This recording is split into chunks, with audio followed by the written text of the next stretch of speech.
No, really, a deer. First responders in New Jersey teaming up to remove an unusual squatter from a building in Bayonne, and I think you know what I'm talking about. Cameras were rolling as police officers, firefighters searched a new building. This was on Goldsboro Drive, and they found, a white-tailed deer making itself at home.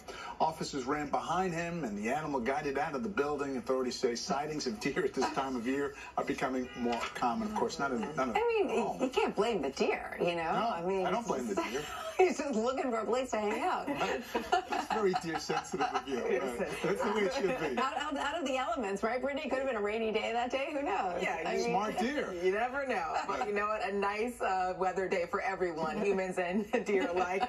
Currently, we have temperatures in the 70s and just crystal clear skies. Temperatures are in the city around 70 degrees, and the air quality is good. That's the case all across the tri-state. So the forecast for a high of 74, a bit below the average of 80. Sunset at 7:24. White Plains 70, also 72 in Bridgeport, down to 68 in Sussex, and the same in Poughkeepsie. These are some of the spots that dip down into the mid to upper 40s, and you'll likely do it again late tonight through early tomorrow morning. Dew points continue to fall as well, dropping down into the 30s across parts of the tri-state. It is very dry, and we stay refreshing through Thursday. Friday, that's when things start to change. Dew points climb into the 60s as humidity increases, and that will last throughout the weekend and early next week. On satellite and radar, skies are clear. It almost looks like we have the cloud cover turned off, but no, we have just clear conditions all around the northeast thanks to high pressure that settled across the Great Lakes. That will be our main weather maker over the next few days. As a result, Futurecast keeping us clear throughout the overnight hours.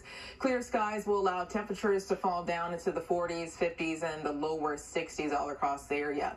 High pressure stays in control Wednesday through Thursday, and then Thursday into Friday. It moves well offshore. In return, we'll have this area of low pressure just off the coast, pushing in extra moisture. Also, this approaching cold front, both will increase cloud cover and maybe squeeze out some light rain late Friday night into early Saturday, but the daytime hours on Friday looking mainly dry for now. That will not be the case on Saturday. Just get ready for a wet day with periods of rainfall. Some of that could be heavy thanks to this cold front and this low pressure just squeezing out a lot of moisture right on top of the tri-state.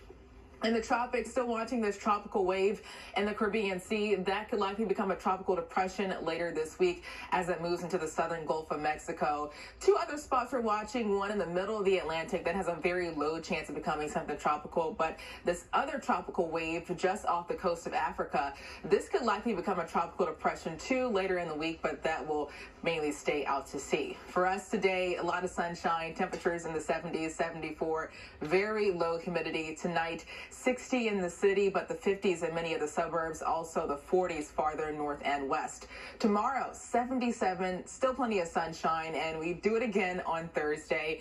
Friday, that's when things start to change. That will be a transitional day. Clouds increase, also more the same for the humidity, temperatures near 76. And then Saturday, that's when we'll have to deal with most of the rainfall. We fall down to 73. Some of that rain could linger into early Sunday, 74, and then we should start to dry out again on Monday with temperatures staying in the 70s. All right. Looking pretty nice out there. Yeah. Thank you, Brittany. Coming up on Eyewitness News at noon, unsportsmanlike conduct. Why a tennis star is apologizing for bad behavior at the U.S. Open. Plus beauty at the bottom of the Atlantic. Why new images of the Titanic are leaving scientists amazed and concerned at the same time. Mega Millions is almost $700 million.